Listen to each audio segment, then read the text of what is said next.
চলতে ফিরতে একটি সূরা বেশি বেশি পড়ুন, রিজিক আপনার কাছে এসে ধরা দিবে। রিজিকের জন্য আপনাকে ছুটতে হবে না।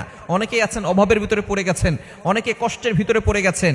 অভাব এমন একটা জিনিস, এই দারিদ্রতা একজন মানুষকে কিন্তু শয়তানের ধোকায় ফেলে দিয়ে সে আস্তে আস্তে ঈমান থেকে দূরে সরে যায়। এজন্য সবসময় আল্লাহর কাছে দোয়া করবেন, আল্লাহ আমাকে এমন দারিদ্রতা দিও না যে দারিদ্রতার কারণে আমার ঈমানের উপরে আসর পরে, ঈমানের উপরে ঘাটতি চলে আসে। এজন্য সবসময় আল্লাহর কাছে দোয়া করবেন যাতে করে আপনি হালালভাবে সঠিকভাবে আপনি ইনকাম করতে পারেন। এজন্য আপনার রিজিকের পিছনে ছুটতে হবে না যদি আপনি একটি সূরা বেশি বেশি পড়েন। নবীজি সাল্লাল্লাহু আলাইহি সাল্লামের কাছে একবার এক গ্রাম্য ব্যক্তি এসে বলতেছেন, ইয়া রাসূলুল্লাহ, ইয়া হাবিবাল্লাহ, আমি টাকা পয়সা ইনকাম করি কিন্তু আমার টাকা থাকে না, আমার টাকার ভিতরে কোনো বরকত নাই। ইয়া রাসূলুল্লাহ, এমন কিছু আমল বলে দেন যে আমলের মাধ্যমে আমার টাকার ভিতরে বরকত হবে এবং আমার ঋণ মুক্ত হবে এবং আমি হালালভাবে সম্পদশালী হতে পারবো।